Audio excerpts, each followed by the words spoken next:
Do you have a Switch or are you thinking about getting one? Do you find yourself asking, what games do I buy next, or what games should I buy when I get the system? Sure, every time we walk into a game store, we see the Zeldas and the Marios, but there's also a ton of other games on those shelves that we know nothing about. Where are you gonna learn about them? How are you gonna find out if these games are any good? Well, on this channel. So make sure you subscribe and then watch the rest of this video, because I'll be talking about all of them if you didn't get that point already. So I made it my mission to go around to every GameStop near me and buy as many of these weird and wacky looking Switch games as I could find. All of the ones I bought, all 10 of the games that I bought, ended up being really fun. What games should you buy for yourself or a friend or a family member or your son or your brother or your sister or whoever? I'm about to recommend a bunch of great games in this video that I highly recommend checking out. And the best part about all of the games I'm talking about today is that they are all very, very different games.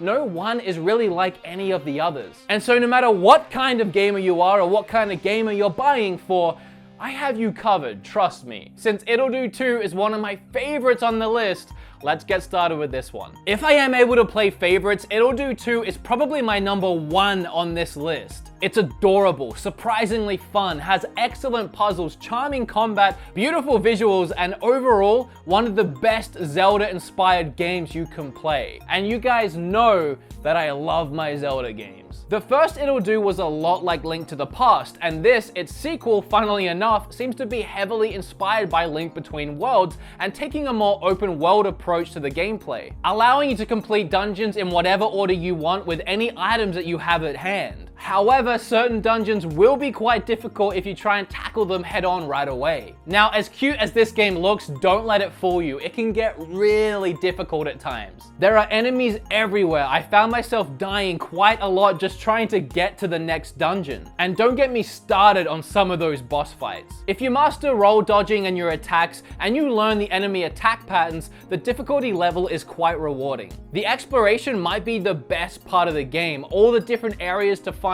really gives it that Zelda feeling of discovering a new and exciting world. But I don't want to paint it as just a Zelda clone. Itll 2 brings so much new to the table to make it its own unique, standout adventure game. I've played quite a few games that aim to mimic that Zelda feeling, but never has one quite captured my heart like Itll 2. Max the Curse of Brotherhood. And yes, I realize I haven't taken these stickers off yet. I only bought them last week and I haven't got around to it. I need to. I tried taking one off and it left sticky residue.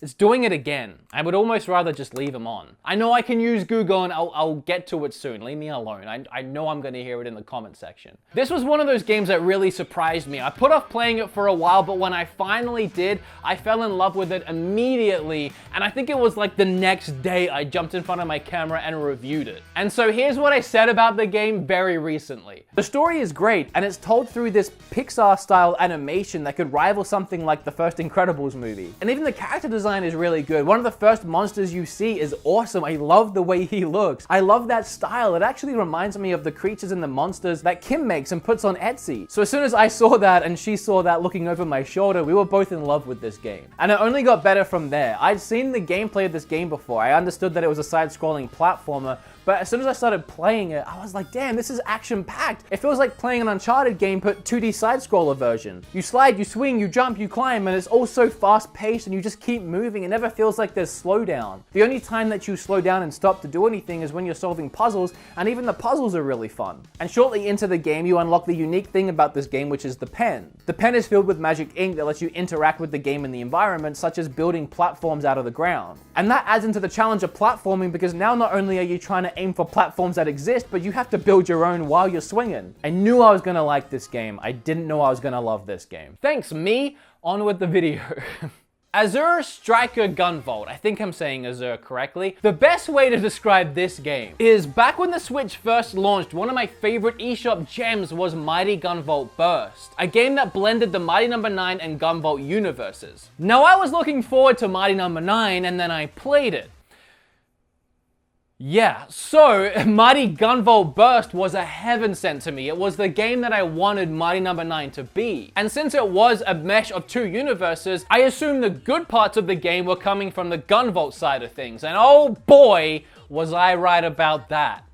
As soon as I played the pure, unadulterated delight that is Gunvolt, I was hooked. This pack comes with both the first and second game, and whichever one you start with, prepare for a Mega Man game like no other. Mega Man is great and all, but I mean, damn. Gunvolt is like the cool older brother of Mega Man games. It is a spiritual successor to Mega Man with some of the same team from Capcom working on it. There's so much extra in Gunvolt though, like leveling up, faster, more crazy gameplay. You can do things like tagging your enemies with your gun and then unleashing electrical attacks on them. There is so much more to discover in this game that I wish I could talk about, but I'm really pressed for time. I can only talk about these games for a minute or two each, but honestly, that's probably a good thing. Now you can dive into this game for yourself and discover all of that on your own.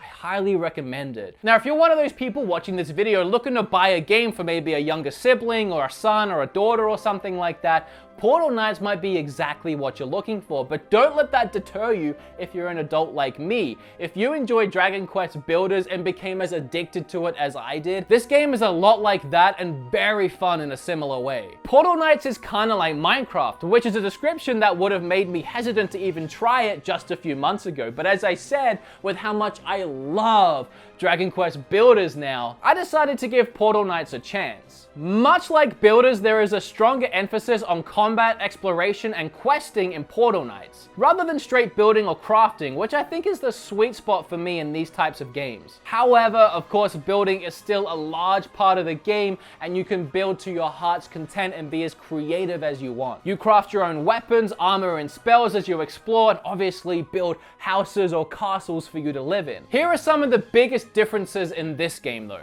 Obviously, just because of the style of the game, it controls a little differently, so it does feel different to play. There is a little more freedom to what you can do, and you're not on as much of a set path, and you can play around with up to 3 friends. Personally, for me, I prefer the Dragon Quest Builders game that I keep on referencing, but especially for a younger crowd or anyone looking to be able to play with their friends, Portal Knight is definitely a really enjoyable game. You can even play in 2-player split screen, so if you have a couple of young kids, it's perfect for them to share and play together. If you're a fan of more traditional style JRPGs, Battle Chasers Night War brings a lot to the genre with a couple of added twists. It's based on the Battle Chasers fantasy comic book series, having the cast of the series marooned on an island and forced to stop the plans of an evil sorceress in order to escape. Now, as we speak, I'm working on another video called 10 RPGs for the Nintendo Switch worth buying, and while initially I bought this game to be in this list, I love it so much that I want it to be in its own RPG list. That video is coming later this week, and if you don't want to miss it, you're gonna have to make sure you're subscribed and maybe even hit that bell because it's an amazing game and I'd hate for you to miss out. See what I did there? And I just marketed my own video in another video. That's how you YouTube, I think. I don't know what I'm doing. Another fantastic indie game that I reviewed recently, Darkest Dungeon. I honestly didn't realize when I put this game into my eShop video that it had a physical version coming out so soon. So when I was in GameStop looking for games to buy, I was super excited when I saw this one on the shelf. Here's what I said about this game a couple weeks ago. This game has a great turn-based combat system, one of the better ones I have ever played. You have 4 members in your squad, and you have to be very tactical in each battle. Your squad members all have their preferred position they like to stand, but a lot of their attacks will only work from certain positions. So you have to take all of that into account, and the battles can become real slobber knockers, and quite often it came down to my squad on the ropes before I could take that final punch and come out victorious, which always feels amazing when you pull off a strategic victory like that. That underdog story of swinging as you're going down and taking it home. There's a lot you have to think about while you're playing, even down to your squad members' stress levels. I know what that's like. I highly relate to this game on so many levels. What I'm saying is I'm stressed out, like all the time.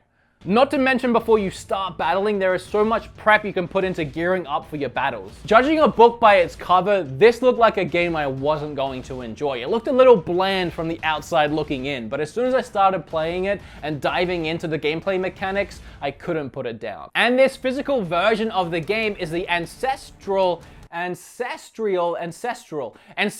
Edition, which comes with the Crimson Court and Shieldbreaker DLC. So if you didn't jump on this game the first time I reviewed it, picking it up physical is definitely the way to go. You know, I say this a lot, but I didn't think I was going to enjoy Tiny Barbarian until I played it. I I feel like the reason I say that a lot is because I'm constantly going out of my way to try as many new Switch games as possible, hoping to find some awesome new titles to talk about. That's how I found games like Dragon Quest Builders, Golf Story, and now Tiny Barbarian. This game is as retro inspired as you can get. The game reminds me of so many NES games from my childhood, and while so many games aim to replicate that these days, this one really hits the mark. An absolute joy to play with super tight controls and fast-paced action. It does get really hard, like NES hard. But the more you play and the more you die, the better you get. Learn those level layouts, figure out the boss patterns, and start elbow dropping your way through the game. And the bosses are designed so well. I honestly thought some of them were impossible until it just clicked on how to beat them, and suddenly it was a breeze. But having those, oh, that's how I beat the boss moments take a lot of trial and error.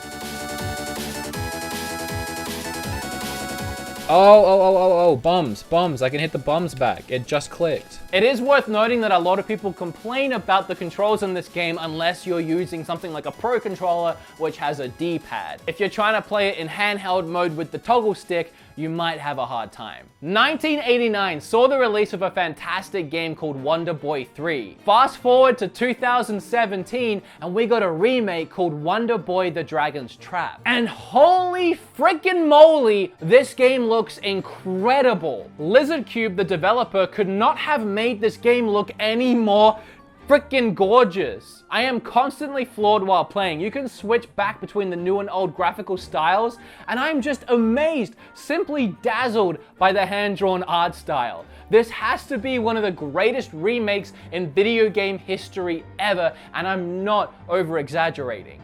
Maybe I am. Maybe I just love it way too much, but I think it's fantastic, clearly. Even though it's essentially the exact same game at its core, it feels like a whole new adventure, and it still stands the test of time as being an amazing game even by 2017 standards. This platforming action-adventure game has you turned into a lizard and trying to, you know, fix that and be not a lizard anymore, turn into a human again. Great description. Me? There's loads of different abilities, enemies, equipment, and even new bonus hidden areas. And if you can't tell, I kind of like this game just a little bit. So yeah, I recommend it. Oh, and it doesn't matter who you are either. Kid, adult, old person, everyone can enjoy this. So the next game does have a physical release, but I don't have it on me because I tried finding it at the GameStops near me and they were all out, or they didn't get it. But I know there are some somewhere just too far away for me willing to drive. So I downloaded Runner 3, but check the GameStops near you because they might have it. It's a very interesting game for many reasons. The first of which may be that the entire game is narrated by Charles Martinet, the voice of Mario. The graphical style is certainly interesting, as too is the rhythm platforming. The characters run on their own accord, and it's your job to jump and dodge out of the way of obstacles and into the way of gold bar pickups all the way to the finish line. As the game progresses, it gets increasingly more difficult until eventually the margin of error is so extremely small. The levels in the game are quite lengthy, so when you find yourself right near the end and you make that one little slip up and you go all the way back to the start, it is frustrating, but that is the name of the game. Well, the name of the game is Runner 3, but you know what I mean. Anyway, it's a fun game if you don't take it too seriously. If you are looking to 100% this one though, there will be a lot of backtracking and a lot of level replaying, as each level has multiple things to do and collect, with different branching paths in each level. Oh, and the music is really fantastic. As I said, it's a rhythm-driven game, so as you would expect and as you would hope, it has some really incredible beats and music to go along with your gameplay.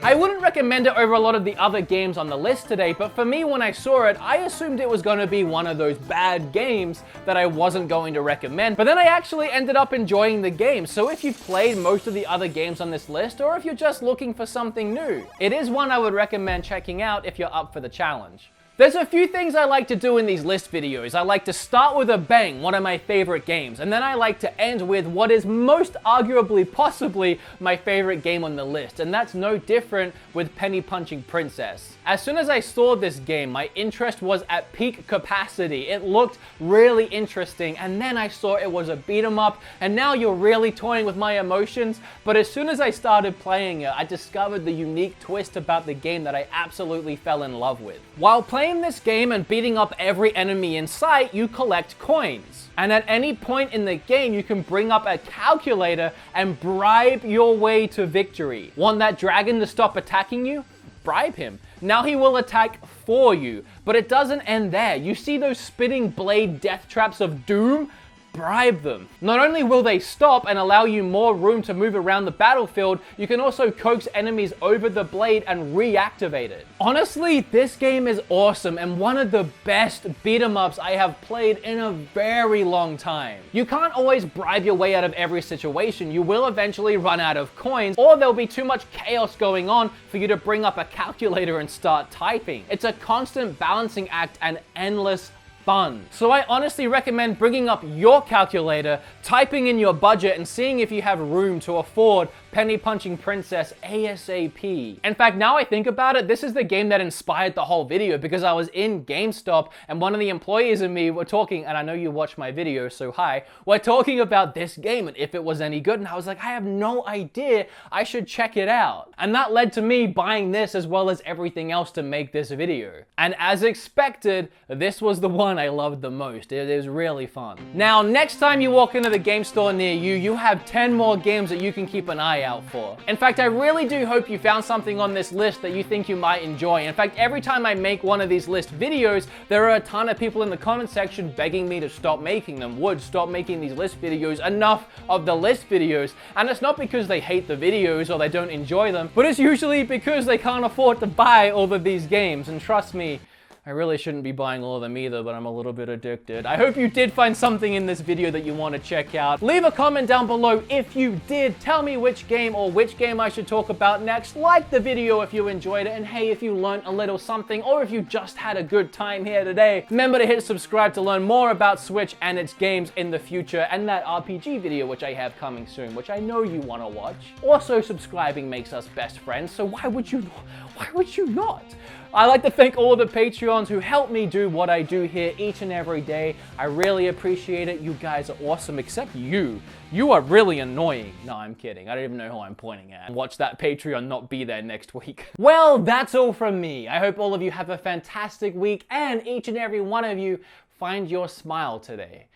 Find your smile. Comment down below if you get that reference. There's a big clue all over my body right now. Sounds kind of gross. I'm out of here.